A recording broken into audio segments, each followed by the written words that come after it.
Listo, ya estoy grabando también. Ok. Hola Luis del futuro. En este momento te daré mucho cringe, te daré mucho. Espero que así sea para siempre. Lo intento, de verdad lo intento, pero Sí, espero que... sí. Lo intento tanto que en el futuro te voy a dar cringe en este momento. Vas a decir, ¿cómo es que pensaba así? No puede ser. Y me lo voy a cuestionar todo y está bien que lo hagas. Lo entendemos, ¿no? Lo entendemos. Sí. No sé si darte privacidad o... No sé si salirme de la quedarme sesión silencio. o... Como José cuando pone el capítulo de Buenaventura Durruti y nada más escucha sus comentarios. Sí, exacto. Sí, sí, sí. Yo creo que ya podemos empezar, ¿no? ¿Ya? Vale, vale. Ok. Sí, ya. Este, bueno, hola, bienvenidos a la novena sesión del libro de Las Venas Abiertas de América Latina de Eduardo Galeano. En esta sesión tenemos planeados 5 capítulos. Me parece que podemos tomar los 3 primeros que ahorita voy a mencionar como en un solo bloque y los últimos dos en otro bloque. Podemos hacer como intentar hacerlos de media hora. No pasa nada si nos pasamos por 40 minutos por bloque, pero pues ahí vamos viendo, ¿no?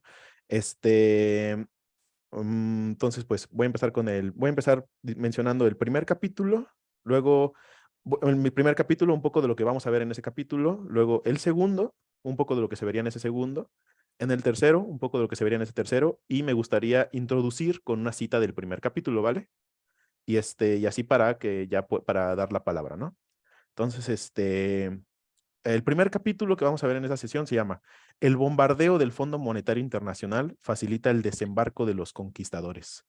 Aquí vamos a empezar a hablar sobre el Fondo Monetario Internacional y sobre todo podemos llevar a la discusión sobre qué es el Fondo Monetario Internacional, quién lo dirige, de dónde nace, dónde se crea y cómo es que repercute en los mercados de América Latina, cómo es que lleva a tener ingresos para Estados Unidos o para el imperialismo, que ya lo vamos a ver, ¿no?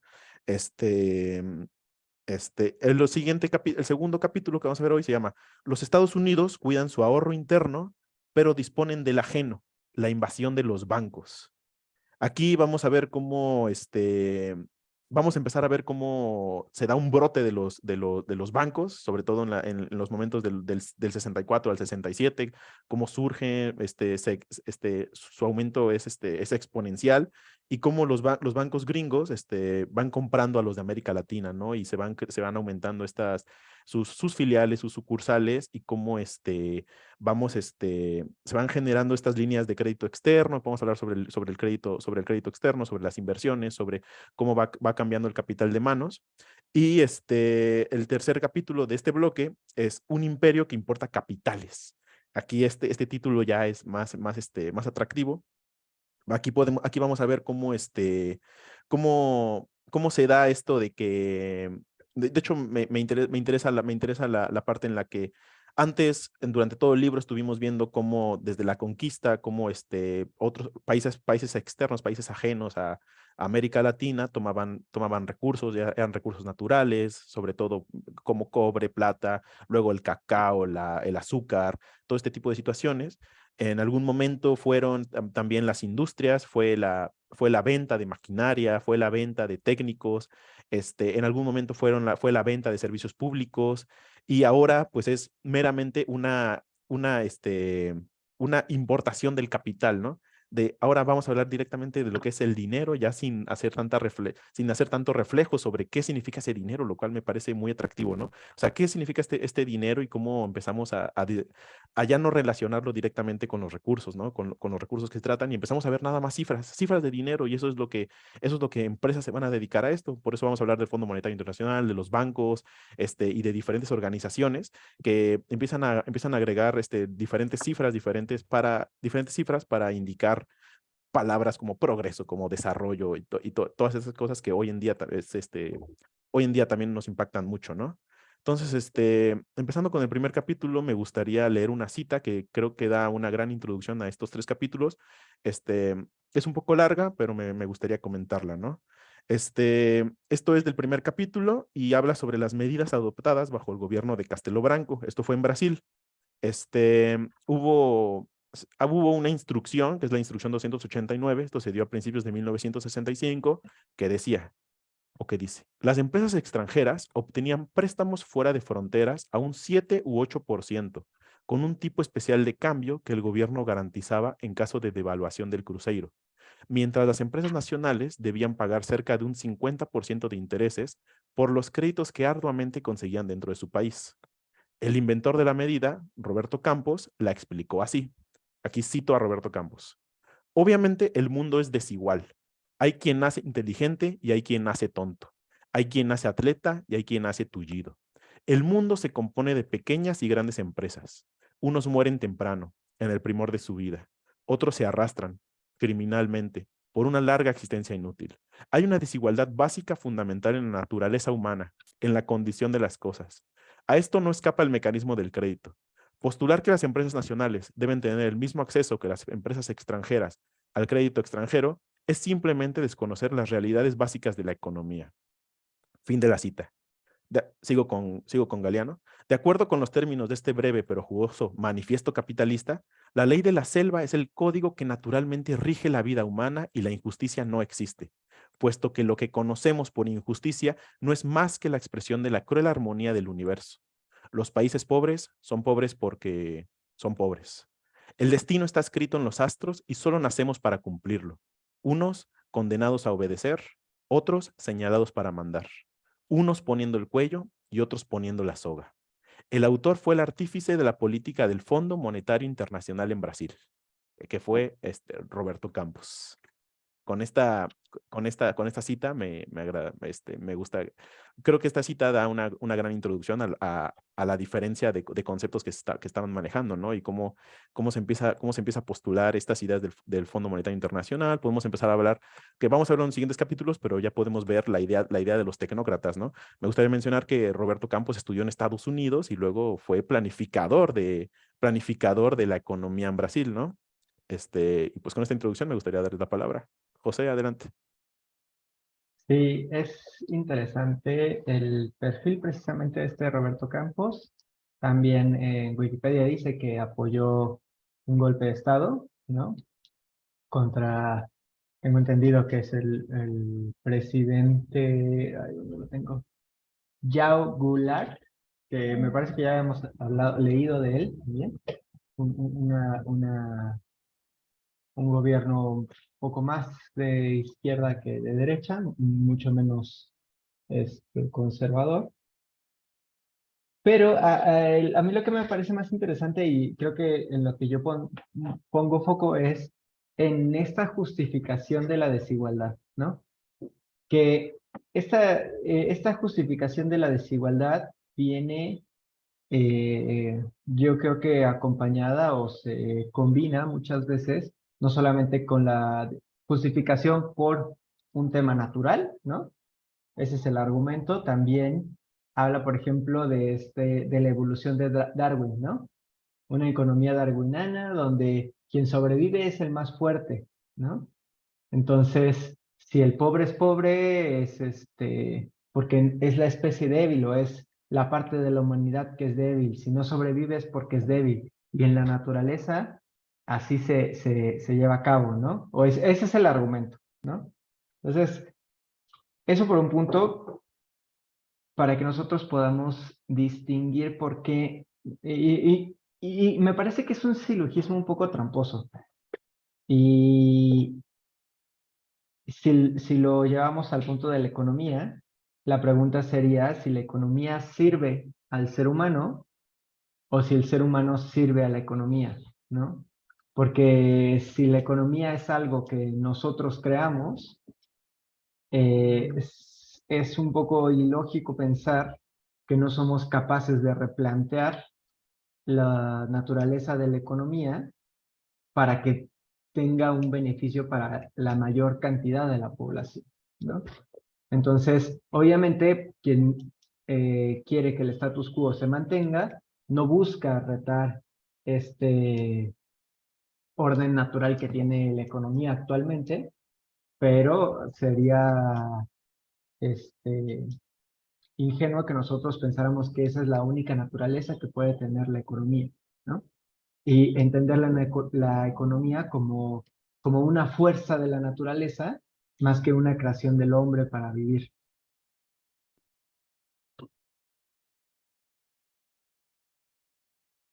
Sí, estos conceptos de la naturaleza humana. Perdón, Mariana, ¿ibas a decir algo? Adelante. Era muy breve, la verdad. Solo de que esa cita que leíste al principio también fue como de las que me dejó como, ¿what? Que justo hace que te quedes con lo que menciona José, ¿no? Con esto de cómo es que cómo toman de argumento eso como de la supervivencia del más fuerte cuando ni siquiera puedes tomarlo en cuenta si no nos han dejado desarrollarnos como queremos, ¿no? O sea, si no nos han dejado evolucionar. Em, y también hay algo que menciona Galeano, que es que las filiales o todas estas empresas norteamericanas pueden darse el lujo de esperar a que los precios bajen, ¿no? O sea, pueden perder dinero y no les afecta en nada. Entonces, como dice Galeano, bajan los precios y se sientan a esperar la rendición del acosado. O sea, así como de, pues bueno, vamos a esperar, no les vamos a comprar porque podemos darnos ese lujo y mientras los demás pues tienen que ir reduciendo costos, tienen que someterse a lo que pues quieren estos países centrales, ¿no? Ya no solo para hablar de Estados Unidos. Y también algo que me llamó la atención, que es muy cierto, que también lo veo como que muy cercano a mi día a día, a mi círculo, es que también habla de que América Latina vela por la norteamericación de las finanzas, norteamericanización de las finanzas, tan ardientemente como los mismos Estados Unidos, ¿no? Hablando de que los bancos latinoamericanos también prefieren atender la demanda de las empresas industriales y comerciales extranjeras que cuenten con garantías sólidas y operan por volúmenes muy amplios. Que otra vez es regresar a este punto en el que esta oligarquía o incluso la gente, ¿cómo se dice? Los sectores dominantes, pues siguen queriendo velar por ser norteamericanos, ¿no? Y por darle todo a estas empresas que se ven que, que tienen progreso o que prosperan, en lugar de tratar de inculcar todo eso, inculcar tanto la cultura como de la industrialización y también como que estas inversiones dentro de su mismo país.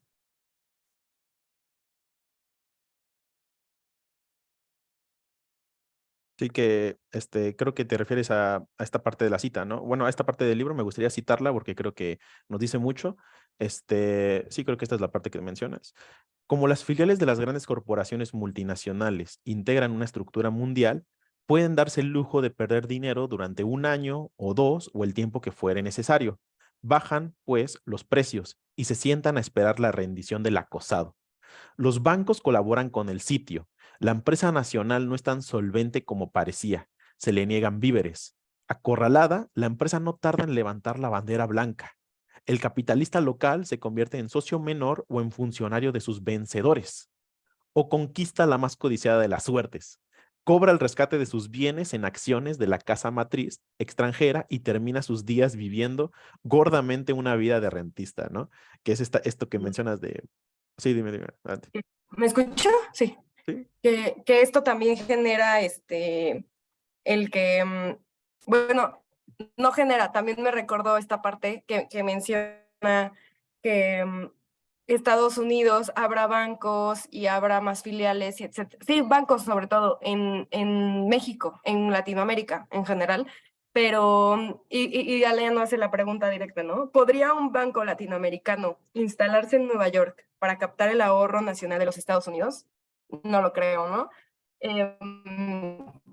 Y es como estos bancos que se supone que ayudan para que haya un precio justo, para que puedas desarrollarte, para que puedas industrializarte, etcétera, son los mismos bancos que chupan los capitales que hay en Latinoamérica, ¿no? O en el país en donde se instalen.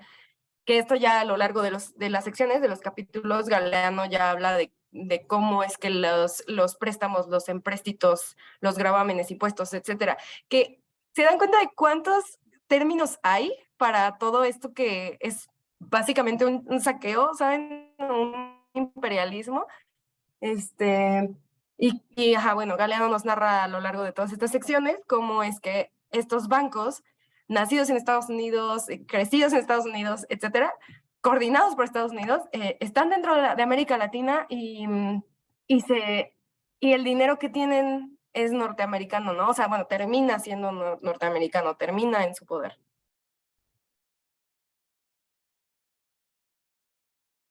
Sí, y metiéndonos un poco al tema político actual, es no solamente el hecho de que inviten a estos bancos, ¿no? O que veamos como incapacidad el, que apostemos más por empresas extranjeras o por bancos extranjeros que por bancos nacionales, sino también, por ejemplo, ahora que apostemos más porque la DEA, ¿no?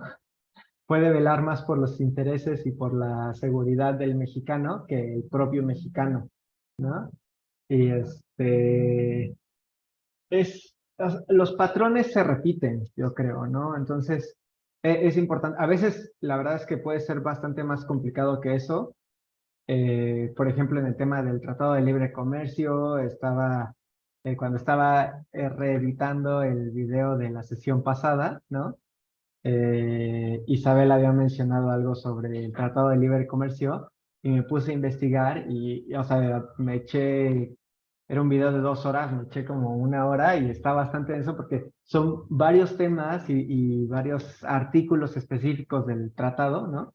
Y hay cosas que van a ser complicadas para el ciudadano común entender, ¿no? Incluso dedicarles tiempo, pero creo que ver estas tendencias, ver estas ideologías, no necesitamos entender exactamente todo y leer todos los artículos. Es importante también ser capaces, y es parte del pensamiento crítico, de tener una foto general y poder tomar decisiones, por ejemplo, con heurísticos, ¿no? Los heurísticos que ya lo hemos platicado son juicios que uno es capaz de tomar con ciertos atajos a través de ciertas relaciones o silogismos que uno ya tiene anteriormente, ¿no? Entonces creo que ahorita estamos formando justamente varios silogismos para decir, oye, o sea, si es parte de la oligarquía y aboga porque vengan extranjeros a resolver los problemas de México, probablemente no esté viendo realmente por los intereses de México, ¿no? Ese es el primer silogismo que se me ocurre.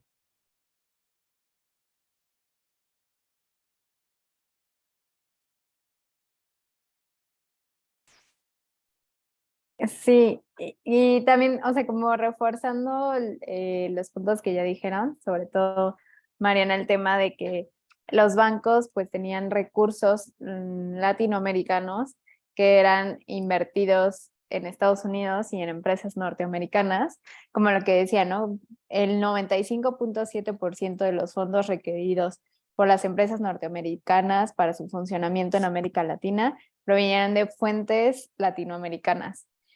Siendo que es como, se van a reír un poco, pero es como el meme del mapache, en donde creo que todo el tiempo, entonces si ya lo vieron, creo que todo el tiempo se nos ha dicho que la inversión extranjera es lo mejor para hacer a crecer nuestra economía, que va a generar empleos, que va a traer bienestar al pueblo. Y la realidad es que cuando vemos estas cifras, cuando vemos que Tesla va a poner en el norte una planta, pero que va a ser totalmente automatizada, entonces empleos no va a crear.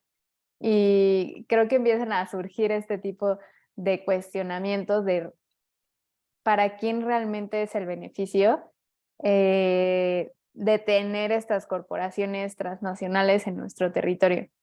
Y también no quería dejar pasar, yo sé que aquí habla de bancos, pero es la misma metodología que utiliza Estados Unidos en cualquier ámbito. Por ejemplo, a mí me llama mucho la atención ahorita el tema de la militarización, bueno, no la militarización, pero la entrada de la intervención militar más bien de Estados Unidos, que se está haciendo una propuesta, investigando no recuerdo muy bien su posición, pero es como generada de ay, alguien se acuerda, les mandé el video, pero se llama la general Richardson, donde declara pues todos los recursos que tiene América Latina y que son nuestros, o sea, hablando como Estados Unidos también tiene propiedad en ellos y quieren saquearlos, ¿no? Entonces como que creo que, y lo dice un político de Estados Unidos, somos el patio trasero de Estados Unidos, y se lo creen, realmente se lo creen y se apropian de los territorios latinoamericanos a través del banco, a través de la militarización, porque existen 73 bases militares en toda América Latina, no sé si sabían, pero cuando escuchas eso, o sea, realmente en dónde están y por qué están en esas posiciones y qué es lo que están buscando, o sea, no creo que las pongan ahí porque no se les ocurra dónde, ¿no? Creo que tienen un propósito y si no entendemos esos propósitos, pues realmente no estamos viendo los peligros que tenemos cerca, ¿no? Que de hecho creo que lo menciona más adelante y no me acuerdo bien de las palabras, tal vez ahorita las encuentre, pero es de que estos préstamos incluso son de armas, ¿no? Y que se entregan con la condición de que se usen para eh, salvaguardar la estructura interna del país y así. No me acuerdo bien de las palabras, ¿no? Pero es básicamente eso. Y luego, en relación con lo que dices de Richardson y este artículo que mandaste, la entrevista a esta militar, también todo esto que hacen los Estados Unidos, pero dicen, o sea, diciendo, Latinoamérica es rico y hay que protegerlo y hay que proteger nuestros recursos, ya pensando como de, América, ¿no? América ya es de todos en ese momento. Entonces hay que protegerlo de países como China, ¿no? De otros países que no sean Estados Unidos, que los empiezan a como desenmascarar o a sacar sus trapitos al sol, pero realmente es porque ellos están haciendo exactamente lo mismo y nos advierten para que no dejemos que nadie más lo haga, solo ellos, ¿no? Porque ellos son los buenos. O sea, si lo hacen ellos es porque somos América y porque van a proteger nuestros recursos, pero si lo hace alguien más, entonces hay que tener cuidado porque TikTok o el 5G va a venir a contaminarnos y va a robarnos nuestros datos, ¿no? Como si ellos ya no nos robaran datos. Exacto, es una cultura del miedo, creo yo. Inicia con este tema del miedo al comunismo anteriormente. De hecho, el artículo que mandó Roxana se llama Laura Richardson, jefa del Comando Sur. Importante que es la jefa del Comando Sur, o sea, el comando que se ocupa de toda Latinoamérica. Y dice, la participación en el narco recorre todos los escalafones del régimen de Maduro, ¿no? Anteriormente los gobiernos de izquierda o los gobiernos nacionalistas eran comunistas, eran socialistas, te iban a quitar la ropa, te iban a quitar tus propiedades.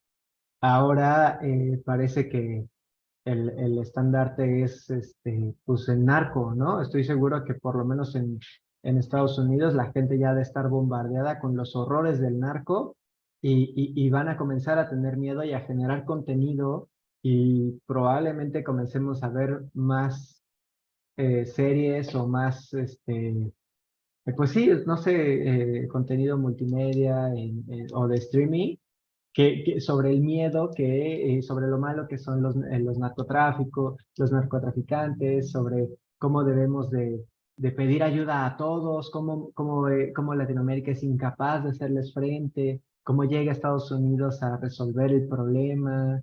Es muy importante eso, pero también es importante que nosotros pensemos o comencemos a pensar en cuáles son las alternativas, ¿no? Digo, en el tema de los bancos es bastante difícil pensarlo porque México no tiene una banca nacional, ¿no? Pero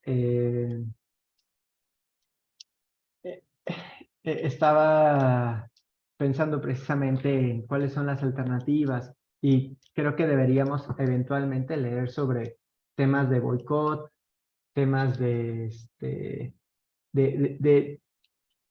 simplemente dejar de comprar cosas que representen esos intereses, ¿no? Y digo, ahorita pues somos bien poquitos, o sea, no va a ser algo grande, pero eventualmente la idea es que nosotros logremos conectar con más gente, ¿no? Eso es lo que nos puede dar alguna alternativa. Algo que no quería dejar pasar, que está bien en este mismo artículo que estamos comentando, es cómo termina, que lo quiero llevar al, o sea, se me hace importante comentarlo por el tema ahorita, ¿no? De cómo es otra vez utilizar las narrativas a favor, cómo incluso llegar de manera emocional, como si apelar a las emociones de quien lo lee y como dices, ¿no? Como la cultura del miedo, todo esto. Y noté aquí como un poco de rasgo de cultura del empoderamiento, porque termina con una pregunta que le dice algo así como, estoy súper parafraseando, pero que le dicen como, ¿qué opinas de que, no, le dicen, siendo mujer, supongo que has enfrentado varios obstáculos, ¿no? O algo así. ¿Qué opinas de que las mujeres estén tomando ya más fuerza en estas áreas y bla, bla, bla, bla, bla, y de integrarlas, ¿no? Y digo, está bien que se hable pues de estas injusticias, de estas brechas, etcétera.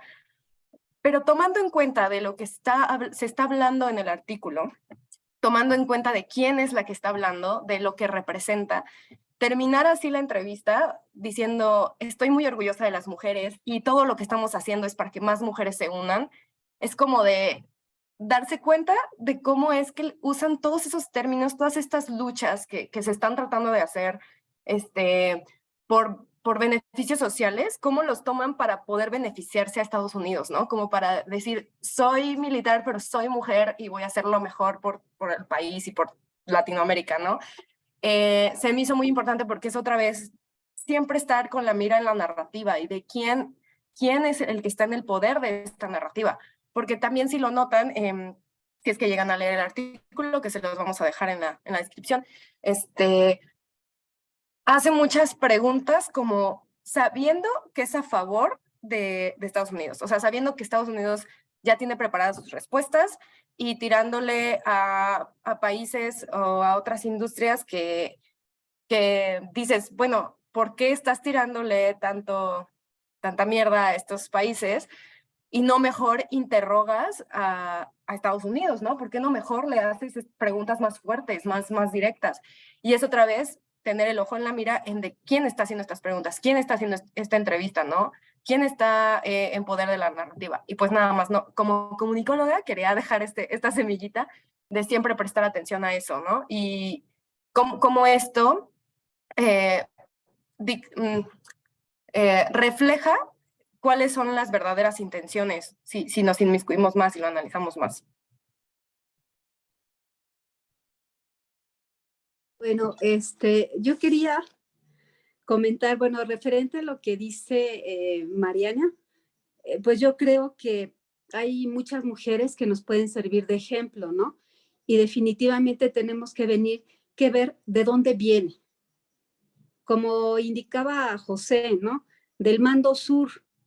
O sea, ya con eso, yo creo que muchas mujeres no tendríamos por qué tomarla ni como modelo. Yo tomaría más como modelo las mujeres policías de la Ciudad de México, ¿no? Y el trabajo que han tenido porque están en la policía y hasta hace apenas, no sé si 1 o 2 años, ya cuentan con uniforme femenino. Anteriormente tenían que usar los uniformes que había y no había uniformes para mujeres. Entonces, por ejemplo, yo digo, ellas están ahí y están trabajando para su país, con lo que puede darle su país, ¿no? Entonces, pues ver de dónde viene la narrativa de esta mujer. Un poquito extrapolando, es como si yo dijera, oye, qué padre, ya llegó una mujer a la Suprema Corte de Justicia, pero resulta de que es piña. O sea, resulta de que es Piña, y te empiezas a dar cuenta de sus votaciones, te empiezas a dar cuenta de los magistrados y dices, pues la verdad es que es atole con el dedo, porque no por ser mujer tendríamos que estar de acuerdo con lo que hace, ¿sí? ¿A qué te refieres Tendríamos con más... Piña? ¿Perdón? ¿A qué te refieres con Piña? Perdón. Ah, es la que fue electa, bueno, cuando se desprestigió a la ministra que plagió sus tesis para licenciatura y después resulta que también para doctorado, estaban haciéndose la selección de quién iba a ocupar el cargo de presidente en la Suprema Corte de Justicia Nacional.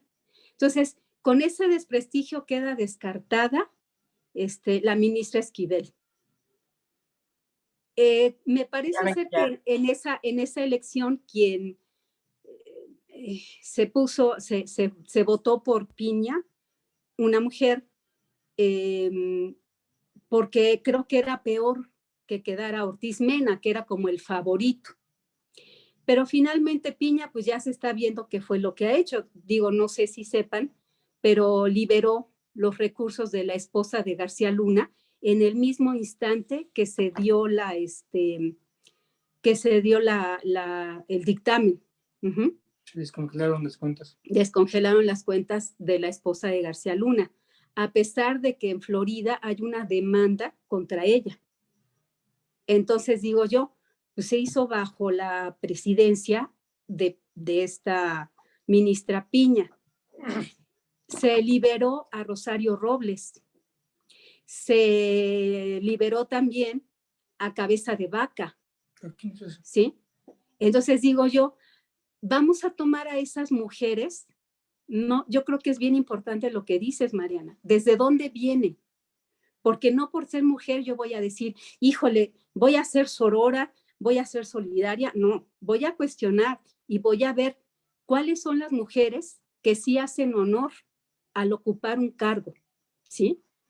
Esa es una en cuanto al punto de esta militar, ¿no? Y de lo que es el movimiento, la manipulación, de que porque es mujer, todas las mujeres con ella, ¿no? Yo pregunto, si el PAN pusiera por candidato nuevamente a Josefina Vázquez Mota, ¿ustedes votarían? Por ejemplo. Pero bueno, para no desviarnos, el tema de los bancos. Esto que pasó con estas bancas, con estas, más bien, con estos bancos de Estados Unidos, a mí la verdad me hizo pensar en el rescate de los bancos. No recuerdo ahorita el año, debió de haber sido por el 94, por ahí, más o menos. No estoy segura, o sea, vaya, no investigué el dato exacto. A lo mejor ustedes escucharon, ¿sí? Del Fobaproa.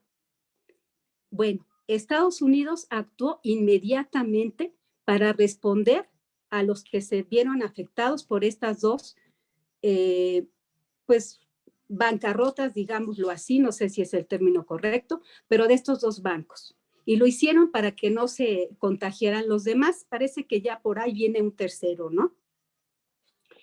El caso es que intervino el gobierno y ya los tomó. Y Biden dijo, no se preocupen, los bancos van a, o sea, no lo vamos a rescatar, van a responder con sus activos.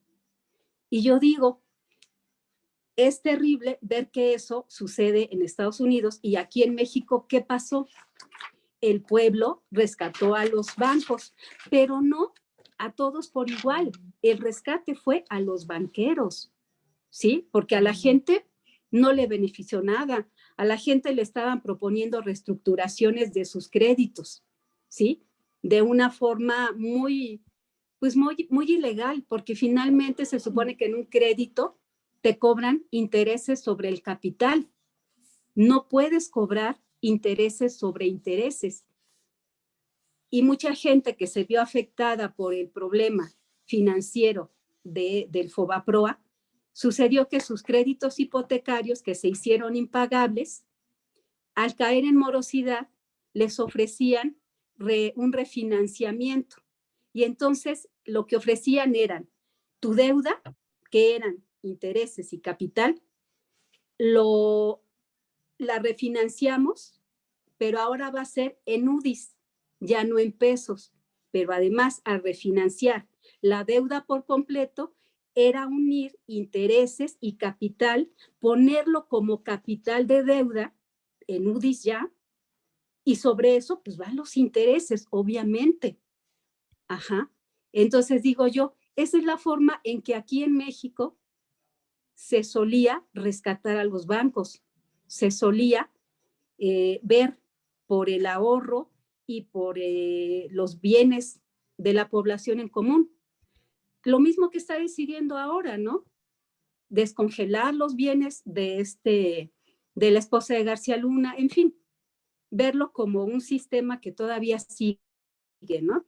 Lo que sí es importante, referente a lo que comentaba Rox, de qué va a pasar con la militarización. Yo creo que es importante el papel que está haciendo López Obrador en el sentido de mostrar lo que se está haciendo en México con el problema del fentanilo, lo que se está haciendo y en cifras.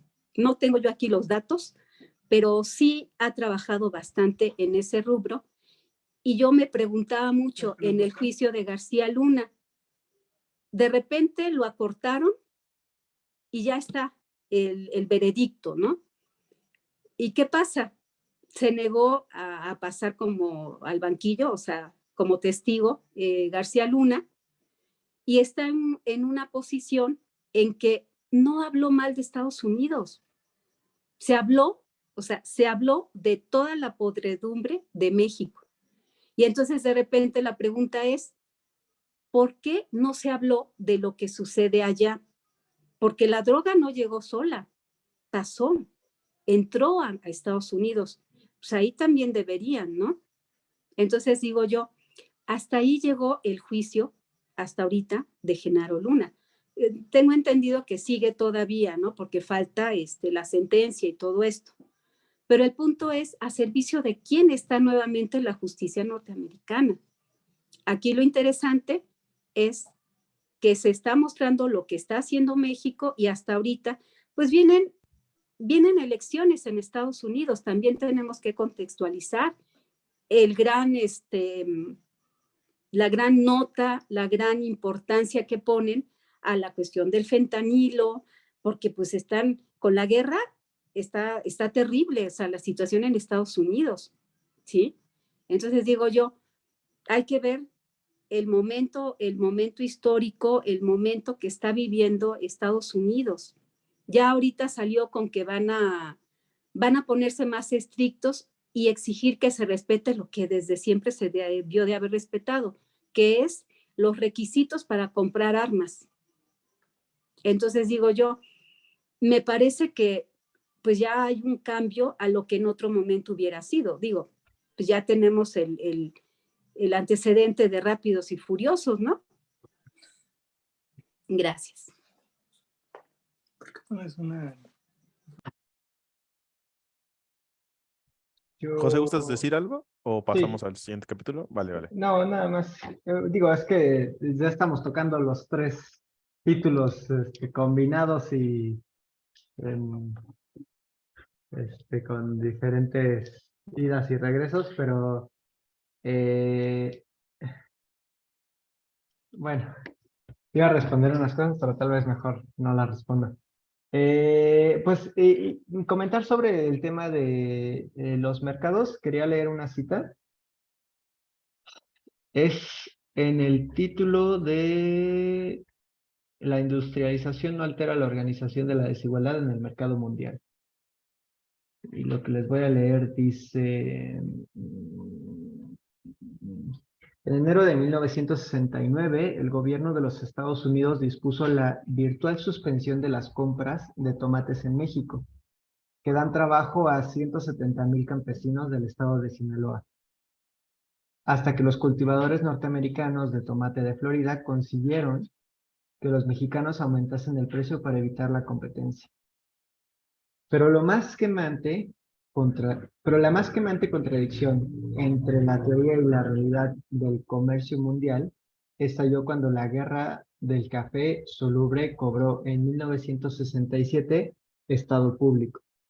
Entonces se puso en evidencia que solo los países ricos tienen el derecho de exportar en su beneficio las ventajas naturales comparativas, que determinan, en la teoría, la división internacional del trabajo. El mercado mundial del café soluble, de asombrosa expansión, está en manos de la Nestlé y la General Foods. Se estima que no pasará mucho antes de que estas dos grandes empresas establezcan más de la mitad del café que se consume en el mundo. Y lo voy a conectar con un fragmento de un artículo que encontré de la jornada de 2013, que precisamente, digo, no es más de la mitad, pero sí habla del poder que tiene. Dice, justamente sobre el café, dice, bueno, esto se debe a la estructura global del café, ya que hay 10 tostadores encabezados por Nestlé, Starbucks, Lavazza y HAP, entre otros, que dominan el 35% del mercado mundial. Y entre los que comercian el grano verde, hay 5 que tienen más de la mitad del comercio.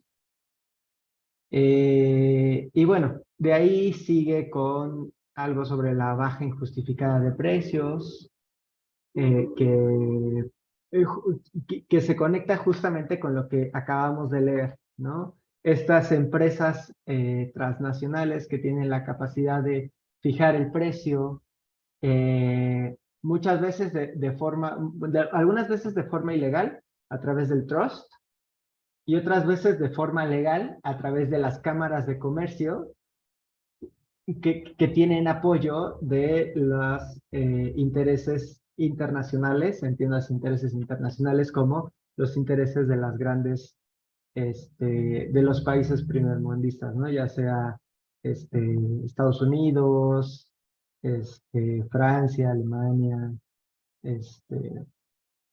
entonces, es muy importante, creo que nosotros ya, o sea, ya en el nivel que estamos de lectura de las venas abiertas, creo que sí definitivamente tenemos que hacer precisamente estas conexiones y comenzar a ver dónde se repiten estos patrones, ¿no?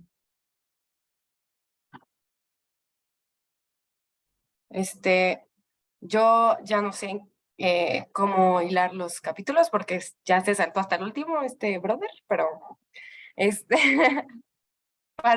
quería hablar sobre el de los tecnócratas exigen la bolsa o la vida con más eficacia que los Marines. Justo en la primera, o sea, cuando empieza en la primera página, quiero citar, dice, la ayuda funciona como el filántropo del cuento, que le había puesto una pata de palo a su chanchito, pero era porque se lo estaba comiendo de a poco. Excelente cita, pero bueno, y aquí hace referencia a cómo menciona que el déficit de la balanza de pagos de los Estados Unidos hace posible al mismo tiempo su prosperidad, ¿no? Refiriéndose a cómo es que manda a los militares a salvar sus dólares, ¿no? Y tal vez no tenga mucho que ver, pero a mí me despertó, o sea, leer esto de cómo es que los manda a proteger sus dólares, a que se cumplan el pago de deudas, etcétera. Cómo es que se protege a sí mismo en el sentido de Estados Unidos, de empresas, de oligarquía, de los librecambistas, pero al mismo tiempo proteccionistas internos. Cómo es que los manda a ellos, los usa, pero los veteranos de la guerra no reciben nada, ¿no? Esto ya estoy hablando de Estados Unidos, porque me recuerda a todas estas películas en donde hay muchos veteranos que están sufriendo, que después de la guerra se supone que el Estado debe, pues, mantenerlos o, ay, se me viene el internet, pero bueno, o incluso pagarles, porque literalmente dieron su vida, ¿no? Por el país, pero realmente no reciben nada y terminan siendo pobres o terminan en estados súper denigrantes, degradantes e incluso con adicciones y esto, ¿cómo se llama? Como alteraciones, ¿no? O sea, mentales y todo eso. Estrés para no- postraumático. ¿no? Estrés Eso. postraumático. Exactamente. Con alteraciones o incluso enfermedades mentales, ¿no? Entonces también es darse cuenta que tal vez es obviar que en Estados Unidos también sufren, o tal vez si estamos hablando de América Latina, pues no valga mucho la pena mencionarlo, pero sí quería decirlo porque Galeano menciona esto, ¿no? De cómo utiliza los Marines, pero aún así no protege a todo Estados Unidos, ¿no? Que esto también tiene mucho que ver. Y también quiero leer esta cita que dice: la ayuda externa desempeña, en primer lugar, una función interna. La economía norteamericana se ayuda a sí misma. Y está hablando de economía norteamericana, ¿no? O sea, otra vez no hace referencia a que los norteamericanos se cuidan a sí mismos, porque es igual, creo que pasa igual en el sentido, como en México o en Latinoamérica, en el sentido de que la oligarquía o los sectores dominantes van a ver por sí mismos, no hay como que esta conciencia de Estado. Y otra cosa que quería mencionar de esta sección es cómo tienen, cómo en la OEA o en las Naciones Unidas, incluso Estados Unidos tiene como la mayoría de los votos, bueno, y en muchas otras, ¿no? La mayoría de los votos, o que incluso puede comprar los votos, ¿no? Puede sobornar. Y el caso que quiero mencionar es el que menciona Galeano, del delegado de Haití, que cambió su voto por un aeropuerto nuevo en Haití, ¿no? Y una nota que viene en esta edición de siglo XXI, dice: también se prometió la dictadura de Duvalier en señal de gratitud, una carretera en dirección al aeropuerto. Este fue un caso de soborno, pero los Estados Unidos no cumplieron con sus promesas a Haití. Duvalier Papadoc, guardián de la muerte en la mitología vudú, se sintió estafado. Según dicen, el viejo brujo invocó la ayuda del diablo para vengarse de Kennedy y sonrió complacido cuando los balazos de Dallas pusieron fin a la vida del presidente norteamericano. Ya solo quiero leerles eso.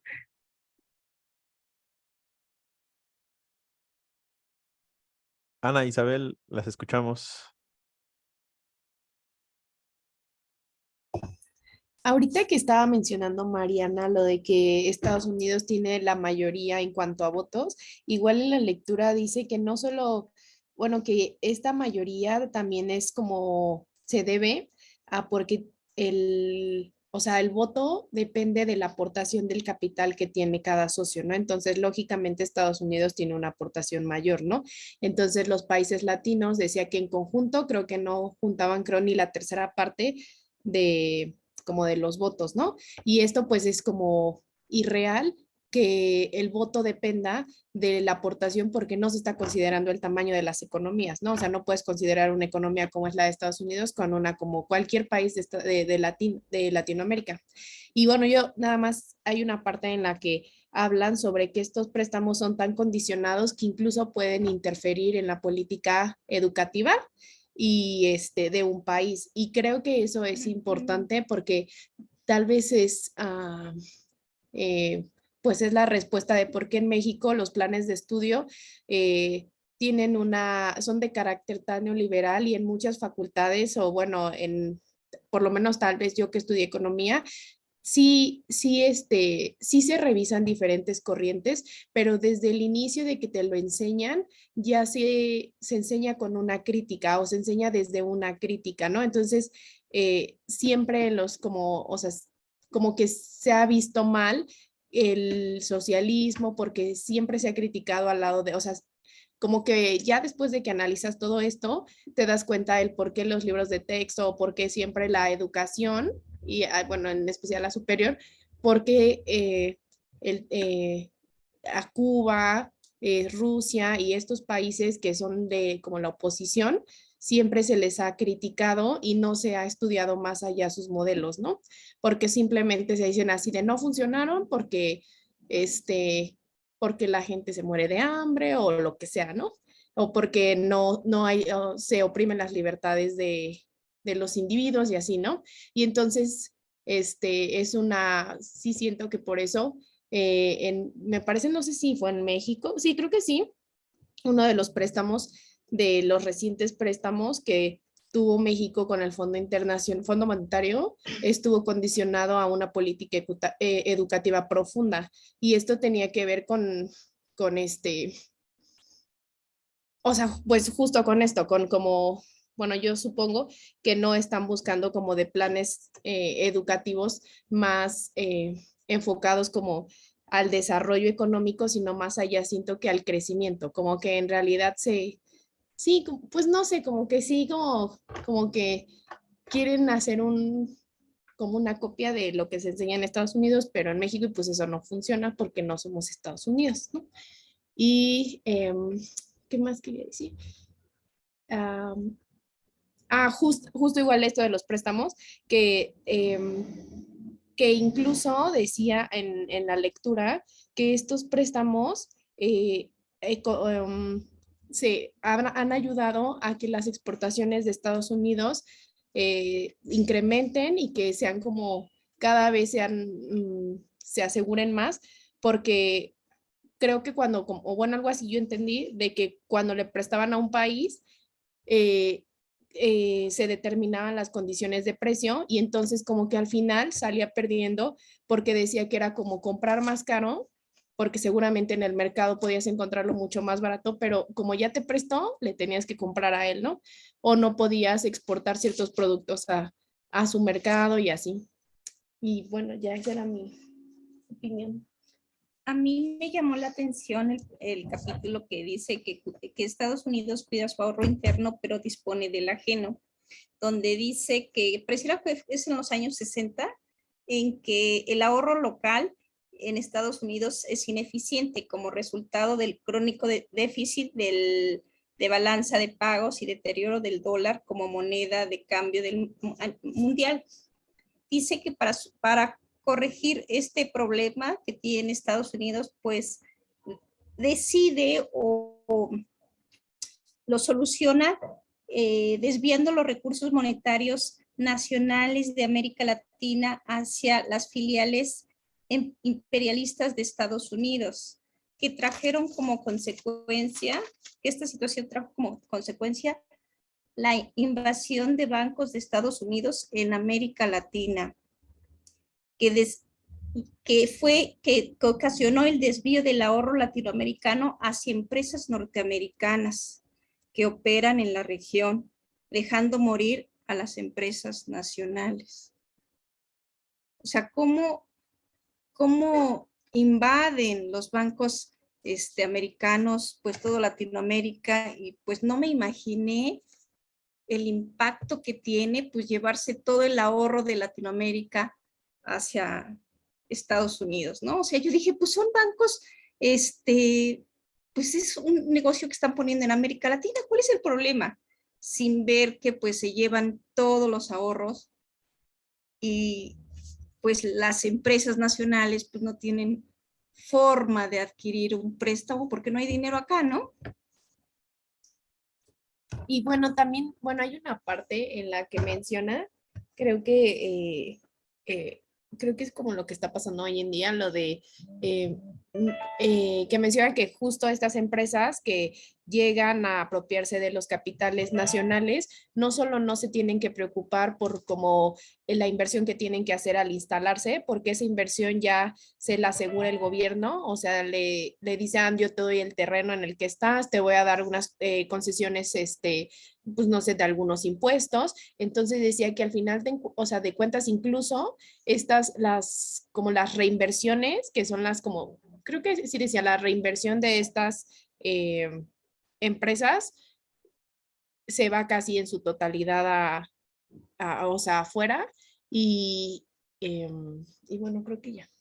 Solo era Pero eso. además también pues dice que el fin de los bancos es sustentar las demandas de las grandes empresas que cuentan con garantías sólidas, ¿no?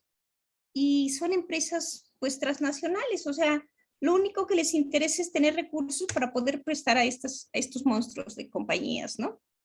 O sea, no es ayudar al país, no es ponerlo y mira, no, en realidad buscan otros fines, ¿no?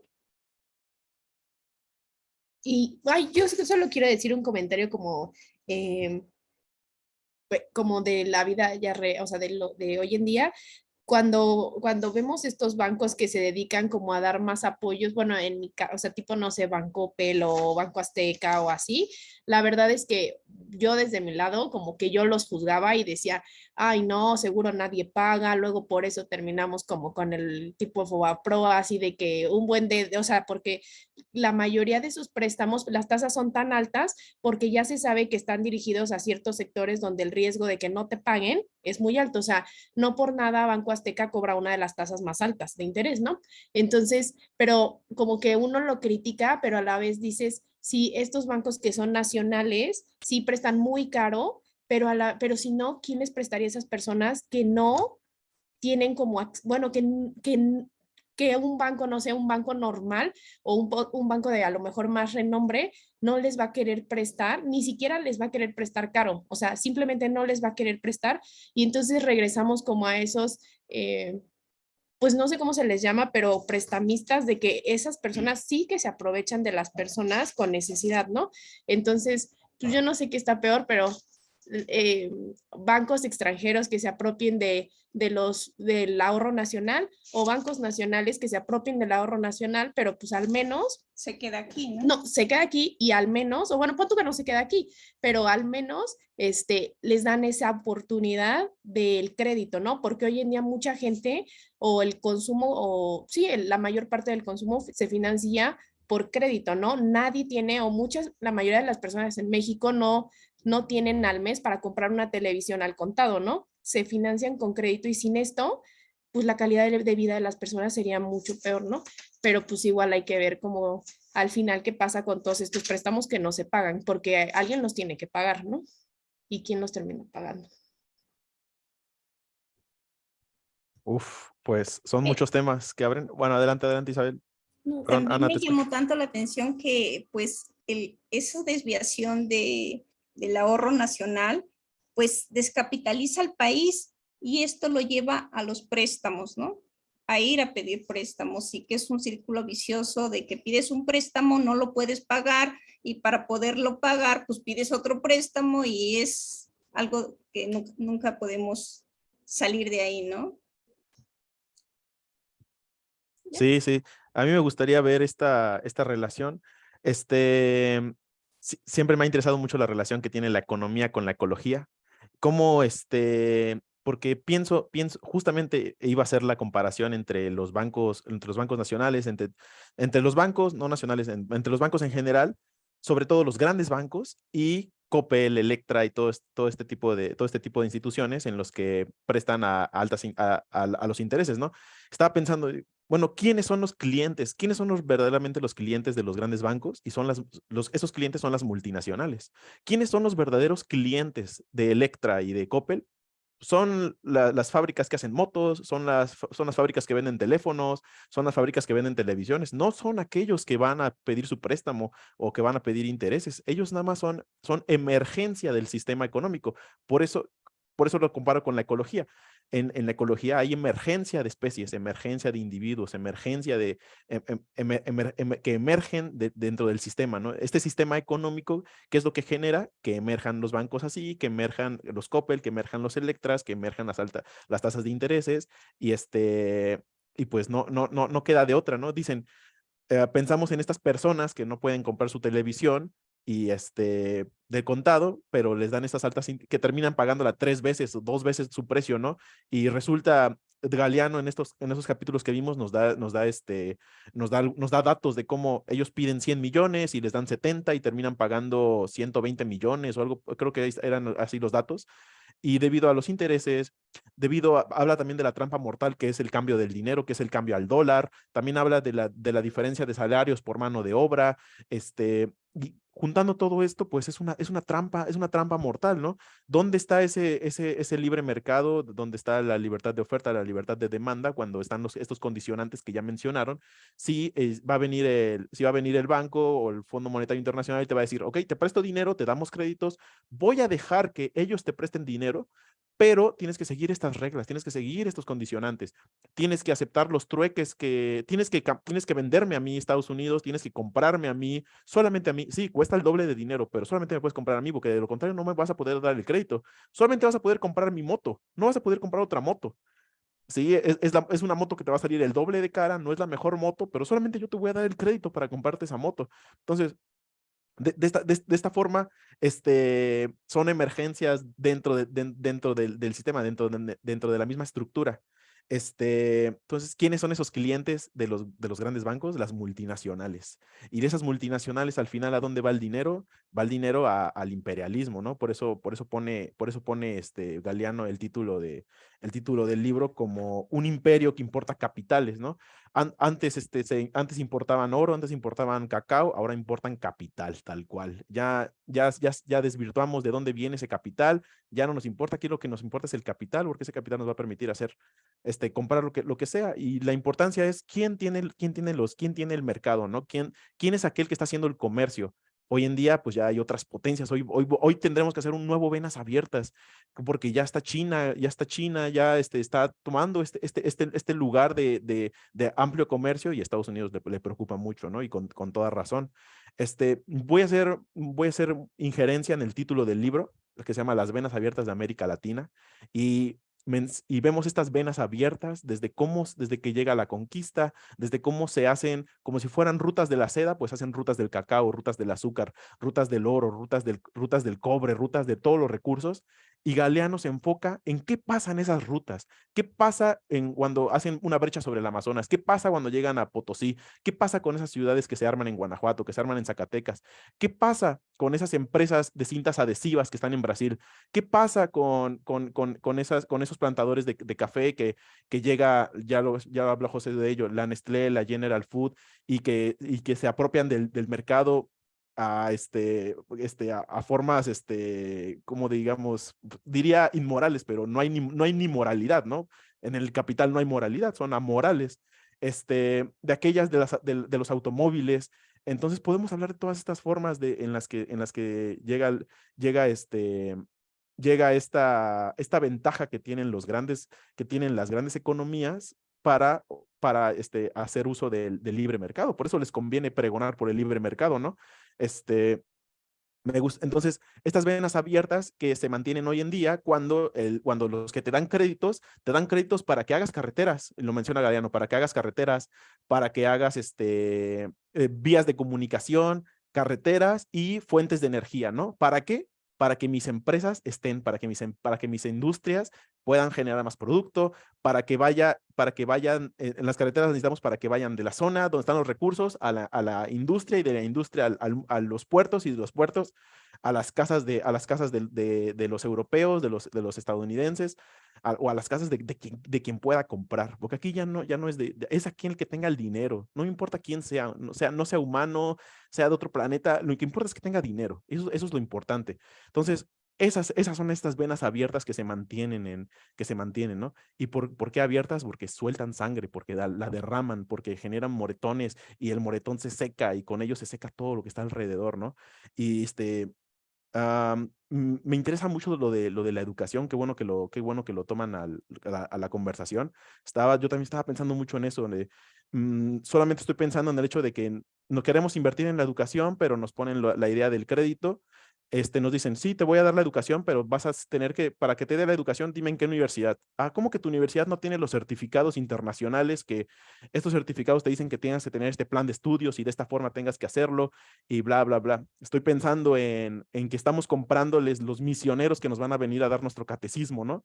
Y de cómo se hace esa economía. Y es muy interesante que tú, habiendo estudiado, me refiero a Isabel, habiendo estudiado su licenciatura en economía, y que ya le hayan dado una crítica al decirle, hey, ya se acabó la historia, aquí lo que funcionó fue el capitalismo, aquí lo que funcionó fue el libre mercado, etcétera, etcétera, etcétera, y todo lo demás falló. Y así es como te lo vamos a enseñar. A ver qué sucede cuando lleguen otros misioneros a darle el catecismo de su religión, ¿no? Entonces, eso va a ser lo interesante. Yo rápido, bueno, eso de la educación a mí también me dejó pensando mucho y sigo pensando, ¿no? Bueno, y rápido quería comentar un punto que toca Galeano sobre los préstamos, que vienen con precisas indicaciones de cómo propiciar un clima general de cómo se puede, de los países en donde se puede hacer pues los negocios, ¿no? Y cita a Rockefeller diciendo que los Estados Unidos van a ayudar o van a meter programas de ayuda económica a aquellos que se inclinen a favorecer estos climas que ellos propongan, ¿no? Y Galeano cuenta una anécdota de la hija de Rockefeller que se llama Peggy, y cito, Peggy Rockefeller decidió poco después irse a vivir a una favela de Río de Janeiro llamada Jacareshino. Su padre, uno de los hombres más ricos del mundo, viajó a Brasil para atender sus negocios y fue personalmente a la humilde casa de familia que Peggy había elegido. Probó la humilde comida, comprobó con espanto que la casa se llovía y las ratas entraban por debajo de la puerta. Al irse, dejó sobre la mesa un cheque con varios ceros. Peggy vivió allí durante algunos meses, colaborando con los cuerpos de paz. Los cheques continuaron llegando. Cada uno de ellos equivalía a lo que el dueño de casa podía ganar en 10 años de trabajo.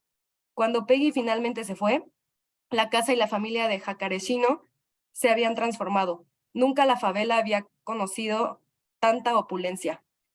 Peggy había venido del cielo en línea recta. Era como haber ganado todas las loterías juntas. Entonces, el dueño de la casa donde Peggy había vivido pasó a ser la mascota del régimen. Reportajes en la televisión, en la radio, artículos en diarios y revistas, la publicidad desatada. Él era un ejemplo que todos los brasileños debían imitar. Había salido de la miseria gracias a su inquebrantable voluntad de trabajo y a su capacidad de ahorro. Vean, vean, él no gasta en aguardiente lo que gana. Ahora tiene televisión, refrigerador, muebles nuevos. Los chicos calzan zapatos. La propaganda olvidaba un pequeño detalle, la visita del Hada Peggy, porque Brasil tenía 90 millones de habitantes y el milagro se había producido para uno solo. El sueño americano.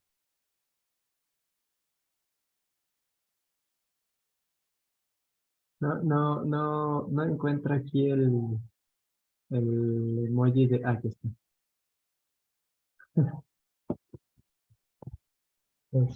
Qué buena, qué buena. Sí, buena lectura. anécdota para presentar todo este problema. Sí. Yo creo que esa es una de las que deberíamos literal, o sea, bueno, ya te grabamos leyéndola, ¿no? Pero, o sea, esas partes son, creo que dicen mucho y no tienes que, no es necesario extenderse más, ¿no? Pero yo me voy a extender más.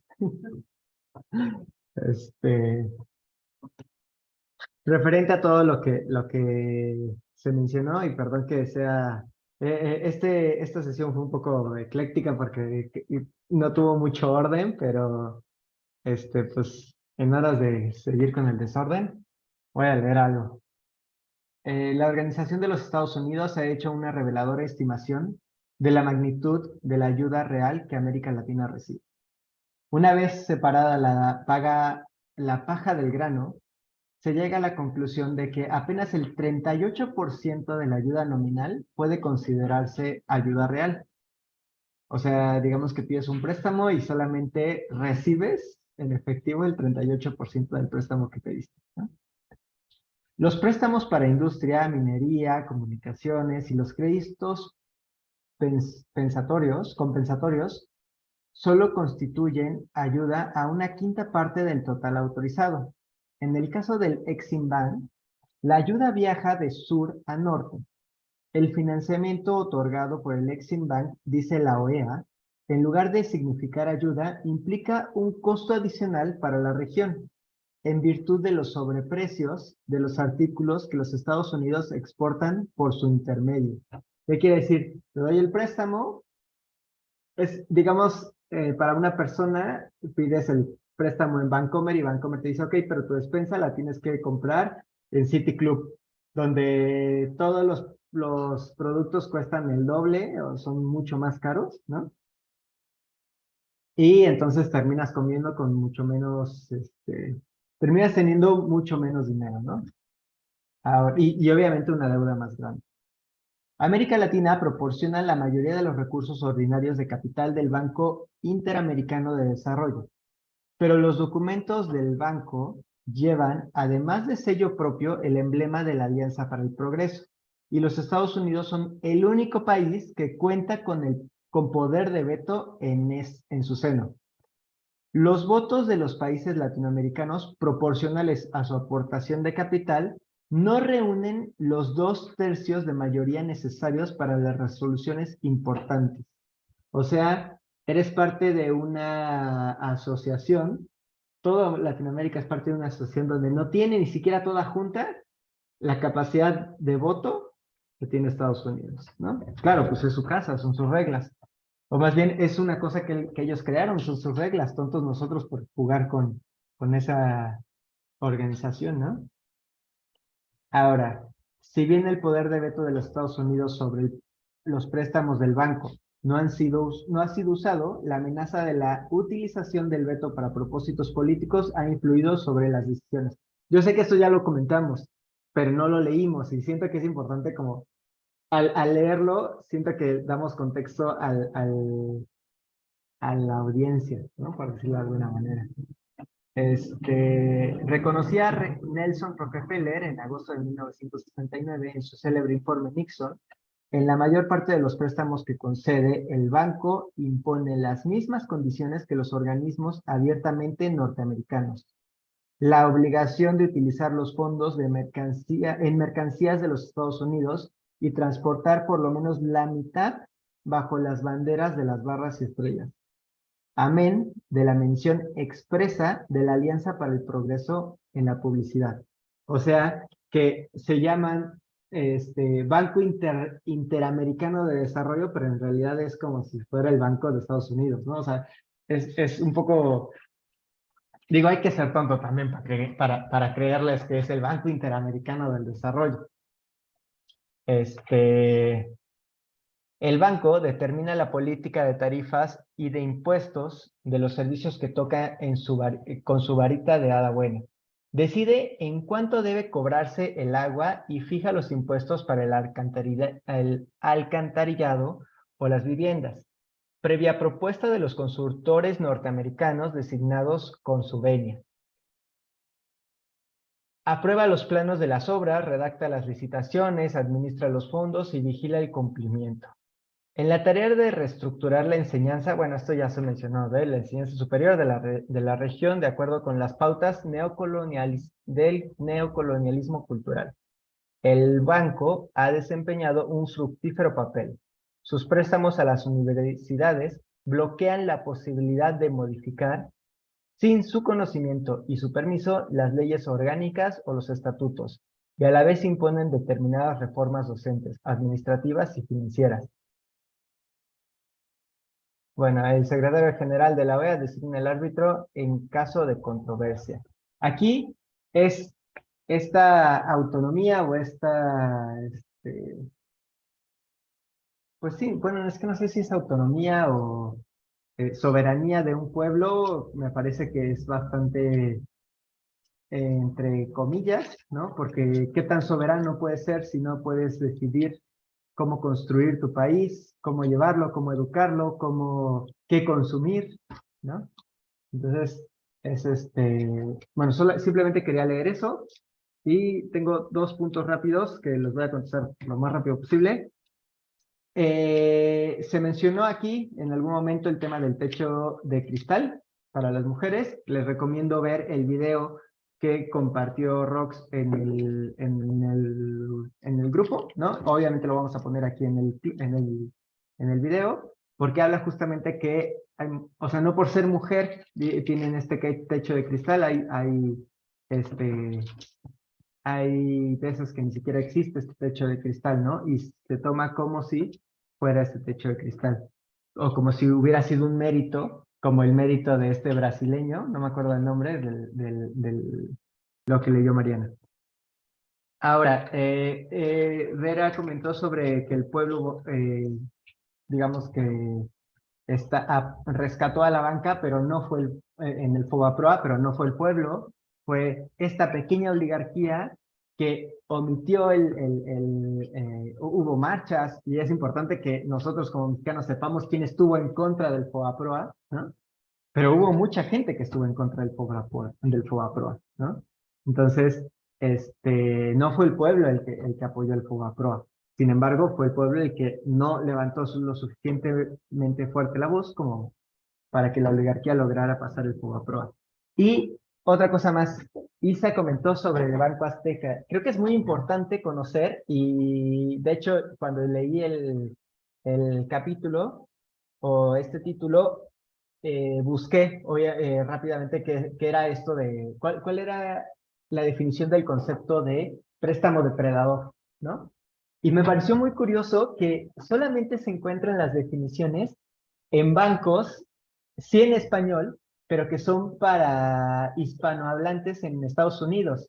En México no hay muchos artículos ni noticias sobre préstamos depredadores, pero precisamente estos conceptos de préstamo depredador, y quería leerles uno, es lo que hacen, porque dice, en general un préstamo predatorio implica al menos uno o tal vez los tres de los siguientes componentes: hacer préstamos no asequibles con base en los activos del prestatario y no en su capacidad de pago, como por ejemplo lo del el monte, estos lugares donde vas a empeñar tus cosas, ¿no?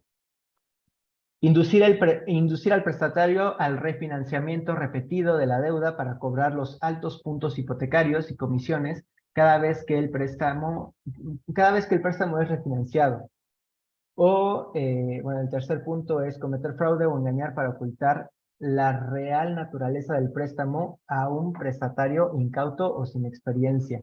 Este tema de ir pagando con paguitos y de que es la forma en la que se le puede dar acceso a la gente humilde, sí creo que tenemos que pensar en que hay otras opciones, porque el banco, o sea, es pensar que solamente tenemos la opción o de ser explotados por el norteamericano o de ser explotados por el oligarca mexicano, ¿no? Y creo que no va por ahí, ¿no? Ahorita, bueno, existe esta creación del banco, ¿cómo se llama? El Banco El Banco del del Bienestar. Bienestar, ajá, del Banco del Bienestar, ¿no? Y justamente, o sea, nuevamente, la economía es para la sociedad, ¿no? O sea, no es un ente natural que debería de regir y debería ser lo que tendríamos que cuidar, ¿no? O sea, no es el hecho de que por no ser rentable no debe de existir, ¿no? Porque creo que todavía vivimos con esa, o nos cuesta trabajo hacer este cambio de cuestionamiento, de decir, bueno, o sea, tal vez un banco como un hospital, como una escuela, no deberían de ser necesariamente, o por lo menos no los bancos que te ayudan a salir adelante, no deberían necesariamente ser lucrativos, ¿no? No necesariamente tiene que ser, o sea, porque ¿qué pasa cuando la educación es un negocio? ¿Son alumnos o son clientes? ¿Qué pasa cuando el hospital es privado? ¿Son pacientes o son clientes, ¿no? Y entonces, ¿a quién vas a curar? ¿Al enfermo que tiene dinero o al que no lo tiene, ¿no? O qué le vas a enseñar a tu cliente, ¿no? En el caso de las escuelas. Y obviamente, pues, ¿qué le vas a prestar a la gente? Cuando necesitas que sea rentable el prestarle a Es la que gente que gana. el cliente es la farmacéutica, no el enfermo. Sí, y muchas veces también estas instituciones de seguros, ¿no? Que aseguran a estos trabajadores o cosas así, pero justamente también está la política de pagar la menor cantidad del seguro. Entonces, nuevamente, se vicia basado en el lucro. Entonces, ya se me olvidó a qué punto iba, pero sí, justamente es el problema cuando el lucro es el que gobierna, ¿no? Cuando necesitas que sea lucrativo el prestarle dinero a alguien para salir adelante cuando gana menos del salario mínimo, ¿no? O sea, ¿cómo haces eso rentable, ¿no? Yo creo que ahí más bien se presentan cosas como el Banco del Bienestar, donde el tema es apoyar para que ¿cómo se llama esto? Su estatus material, no, su condición material cambie, y una vez que su condición material cambie o se posibilite más, pueda poco a poco ir desarrollando una capacidad pues una capacidad adquisitiva, una capacidad de salir adelante, una capacidad de educación, de salud, pero, pero es muy difícil y tal vez hasta cínico pensar que tiene que ser rentable incluso, por ejemplo, alfabetizar, ¿no? ¿Por qué no les cobramos a las personas por enseñarles a leer y escribir? Hay más de 4 millones en México, ¿no? O sea, estas cosas, y se puede decir, no, es que alfabetizar es una herramienta básica para el desarrollo. Pues el préstamo también, ¿no? O sea, si no tienes dinero para comer, claro, es una herramienta básica para el desarrollo, como es una herramienta básica para el desarrollo pagar el gas, pagar la luz, tener salud, todas estas cosas, ¿no? Bueno, yo quería hablar acerca, menciona José 2 puntos, ¿no? Los bancos y la cuestión salud. Y bueno, yo creo que cuando el gobierno deja en manos extranjeras la banca, la energía eléctrica, la cuestión de privatizar la salud y la educación, pues queda claro que quiere pasar a ser un rentista con todo el país, porque son puntos de seguridad nacional. No puede depender ningún país de los caprichos de la industria eléctrica extranjera, ¿sí? Porque precisamente, como dice José, son negocios, ¿sí? Y recordaba yo 2 problemas que hubo y que, bueno, la solución puede ir a mejor si el estado financiero, por llamarlo de algún modo, de un país va a poder ir tomando control de todos estos puntos de seguridad nacional que debe de tener, pues, dominio el país, el gobierno. En este caso, pensaba en el tan sonado problema de los medicamentos para los niños que estaban muriendo de cáncer, ¿no? Finalmente, no tengo los datos duros, pero ahora sí que les comento para que según sus inquietudes puedan investigar. El punto fue de las farmacéuticas. Las farmacéuticas jugaron chueco. Y yo digo, ¿por qué jugaron chueco? Porque ellos ya tenían su negocio de abastecimiento de fármacos en el sector salud.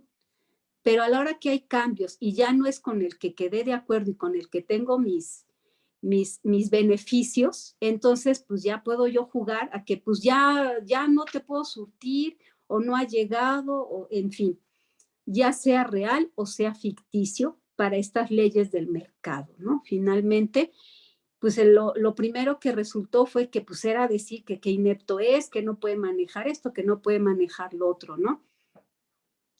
Tengo entendido que ya se ha ido avanzando precisamente en esa área y yo me pregunto, ¿qué pasaría para la industria farmacéutica si la orientación de salud que maneja el gobierno no es la curativa, sino la preventiva? Pues se les cae el negocio, ¿sí? Porque el negocio es cuidar enfermos, no de vez en cuando ver una gripita, porque es lo más que tiene una persona sana, ¿sí? El mismo COVID. Si la persona tiene buena alimentación, buenos hábitos de vida, pues iba a ser más difícil que le diera COVID, definitivamente. Entonces, bueno, eso es para decir el tema de que sí puede ser negocio que la gente esté sana, cuidar la salud, ¿Por qué? Porque la ignorancia sale más cara para un país en el transcurso del tiempo. Igual la salud.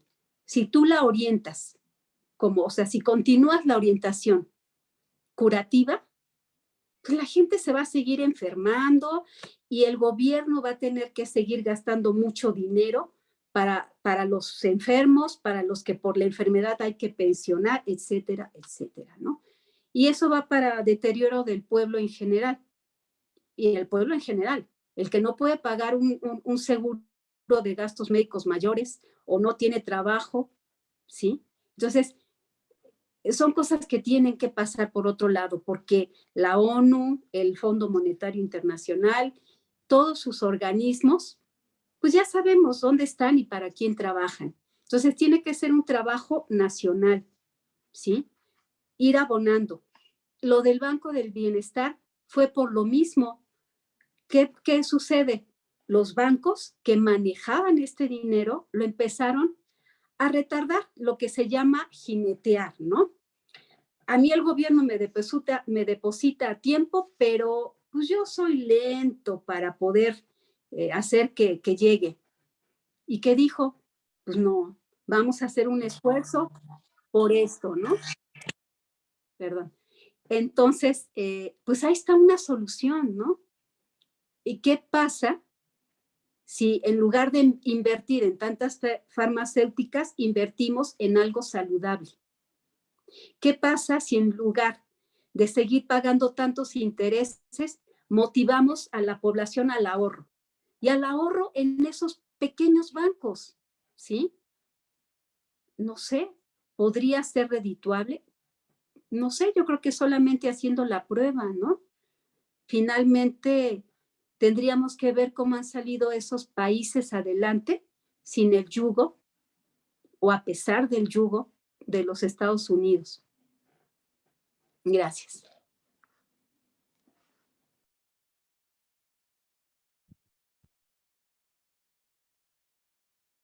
Ana Isabel, adelante, las escuchamos. Mi último comentario es que, pues si analizamos el libro, el autor nos muestra los diferentes factores que contribuyeron o contribuyen para que un país pues no crezca, no se desarrolle, ¿no? Pero también hay situaciones como las que dice Vera, que nosotros hacemos que nuestro país se hunda más, porque no es posible que seamos un país donde el 70% de los adultos mayores son obesos. El Estado ya no puede con tanto paciente que cursa con diabetes, que vive con diabetes, que es una enfermedad altamente costosa, y que así fuese el país del primer mundo con mucho, que le meta mucho al sistema sanitario, no hay Estado que aguante una carga con tanto paciente diabético, con tanto hipertenso, con tanto infartado. Entonces, yo creo que sí es importante que tomemos conciencia que no solo el país no progresa porque tenemos malos líderes, porque no son inteligentes, porque no saben hacer negocios, sino también nosotros somos una comunidad que no pensamos en el progreso nacional.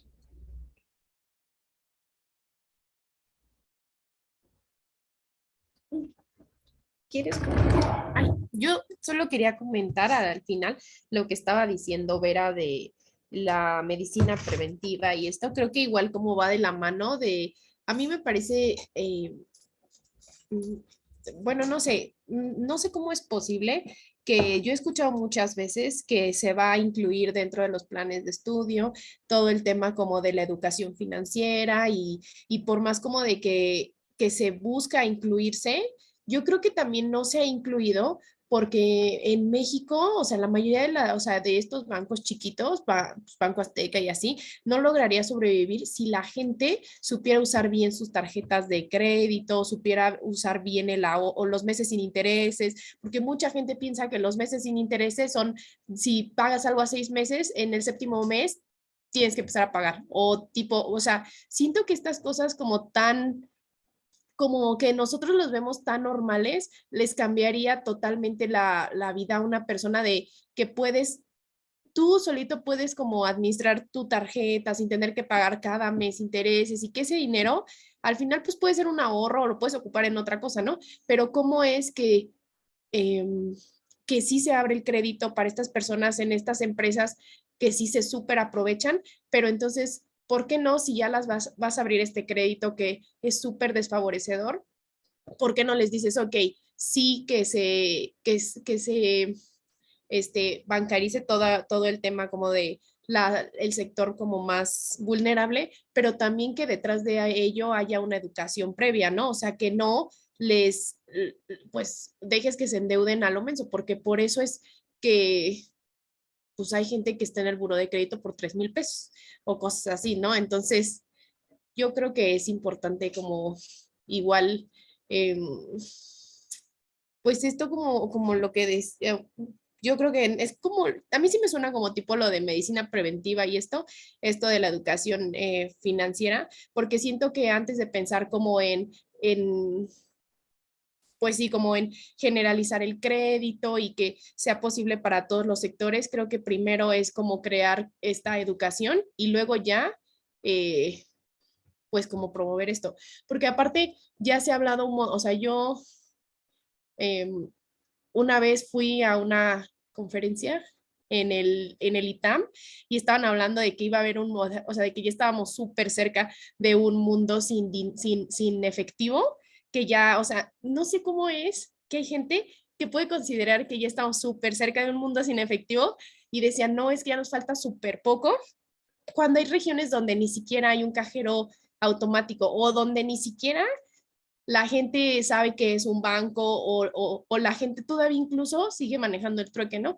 Entonces siento que antes como de adentrarte a estos temas como un poco más complejos como la banca, creo que hay algo antes que hacer porque hay muchas regiones donde ni siquiera la gente, siento que hasta tiene una conciencia distinta de qué es el dinero, ¿no?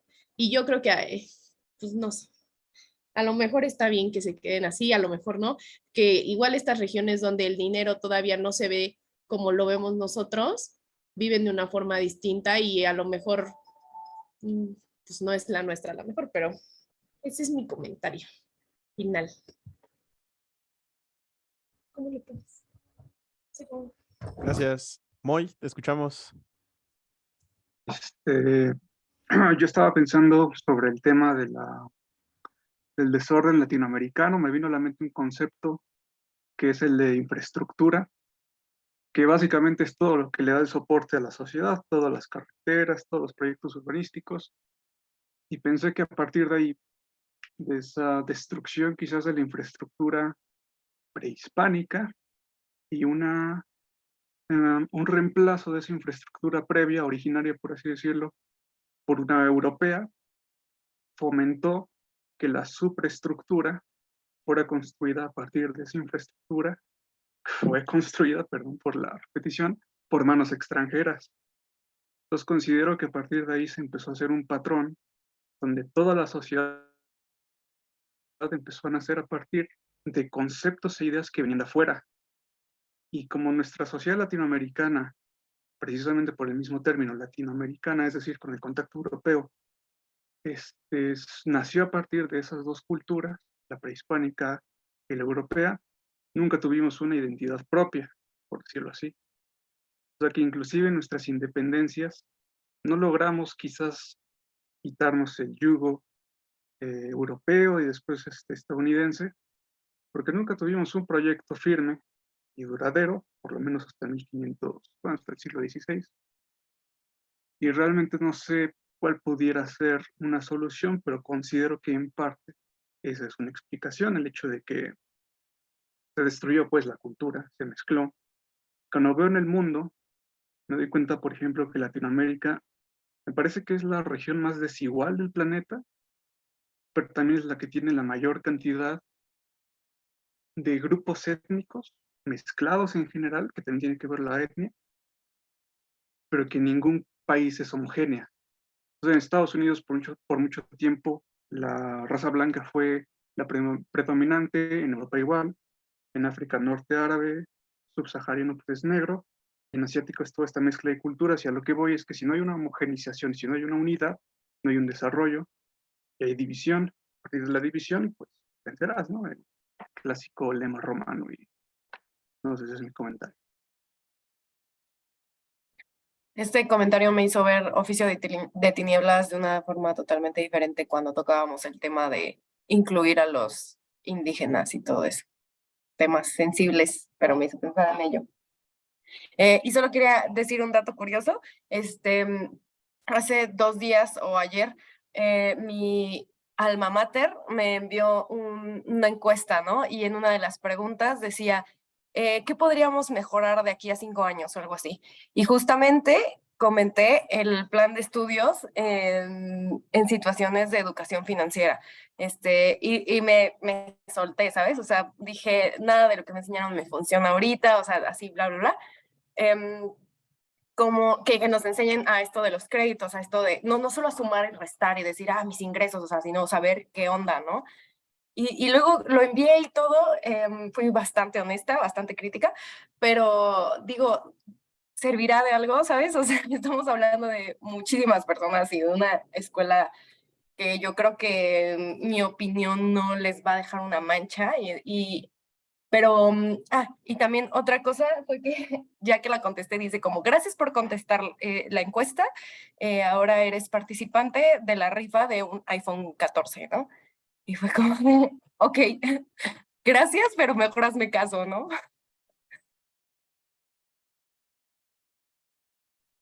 Qué loco, qué loco. Interesante, ¿eh? Gran detalle cómico. Pues a reserva de que haya otro comentario, podemos dar la sesión por terminada. Yo Sí, solo- quiero preguntar, el sábado es 18 de marzo, ¿qué tienen pensado hacer? ¿Qué? Sí. Nada. Yo ya sé qué va a decir, Vera. Es la expropiación. No, sí, la expropiación petrolera. Iba a haber una marcha, ¿no? Bueno, tengo entendido que el 18 de marzo tiene ya rato convocada una reunión por el motivo de lo que se conmemoraba antes, hablando precisamente de esos cambios en los planes de educación. Yo tengo entendido que México se había distinguido por unos planes de estudio muy buenos, muy completos. A mí todavía me tocó, mi padre hace poco me comentaba con mucho orgullo que a él le tocó algo del plan educativo de Cárdenas. Entonces, pues vaya, el 18 de marzo se conmemoraba antes de los gobiernos tecnócratas en México la expropiación petrolera. Y bueno, entendemos con todo este texto que hemos venido analizando el por qué era importante que pasara al olvido el 18 de marzo. Como el 11 de septiembre, que se vino a convertir en recordar la caída de las Torres Gemelas, cuando en realidad pues fue golpe amigo, o sea, fue fuego amigo, y eso vino a nublar el 11 de septiembre de la caída de Salvador Allende, ¿no? Bueno, yo preguntaba que si tienen pensado algo el 18 de marzo, porque me parece que se va a llenar el Zócalo conmemorando precisamente la expropiación petrolera, ¿no? No voy. Y sería bueno pensar en esa expropiación del litio, ¿no? Conocer qué fue eso de la expropiación del litio, ahora que viene ese rollo, ¿no? De la riqueza que representa el litio y el peligro que representa que en la tierra, el peligro que representa para la tierra que se tenga litio, petróleo y esas riquezas tan cotizadas, ¿no? Entonces, ¿qué tienen pensado para el sábado?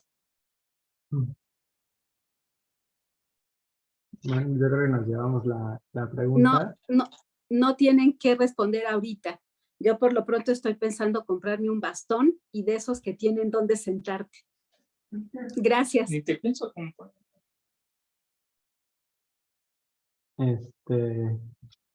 Bueno, yo nada más quería pues en recordarles que piensen en su libro, que piensen en, ya nos quedan nada más 2 sesiones más, son 2 sesiones, ¿no? Según yo, nos quedan 2 sesiones más de Venas Abiertas de América Latina y posterior a eso haremos digo, Rox ya mandó la imagen, pero pues sí estaría bien que comentarlo también, que busquen su libro, que si les interesa, pues pueden proponer un libro y si no les interesa proponer un libro, también pueden ver las propuestas de los demás y votar sobre cuál les interesa más, ¿no? Recuerden que puede ser cualquier género, claro, si lo quieren enfocar a un tema social está súper bien, puede ser cualquier género, cualquier forma de literatura, tenemos que experimentar de todo como lectores, así que anímense a lo que gusten. Sí, como contexto también, nosotros leímos, bueno, Los Desposeídos, leímos Oficio de Tinieblas, leímos El Aleph, tuvimos una sesión de cuentos también. Entonces, o sea, pueden proponer lo que, digo, poesía no hemos leído, pero pueden proponer lo que les interese leer y a través de la votación determinamos qué es lo que leeremos en el futuro, ¿no?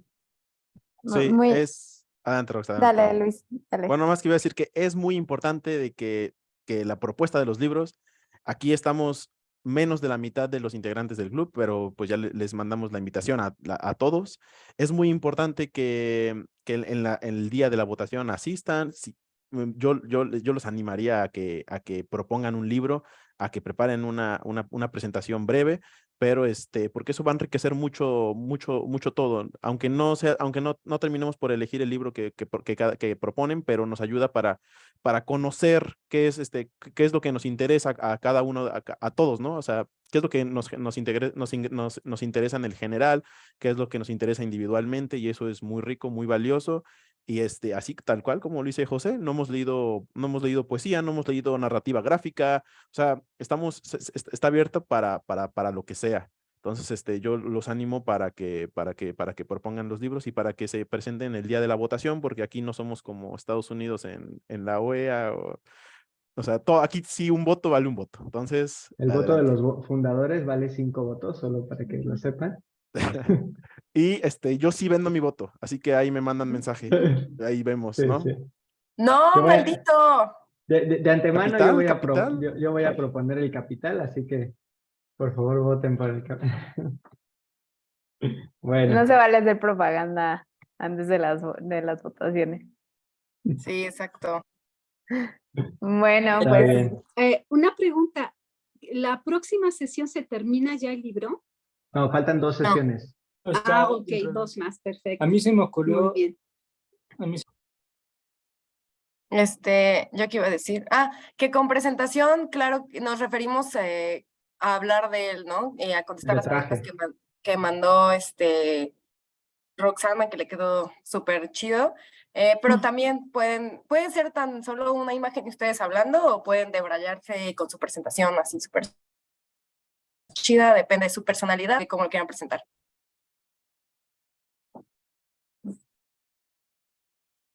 ¿Alguna Súper. pregunta? Si no, pues No. perfecto, pues muchas gracias. Yo disfruté mucho de la sesión.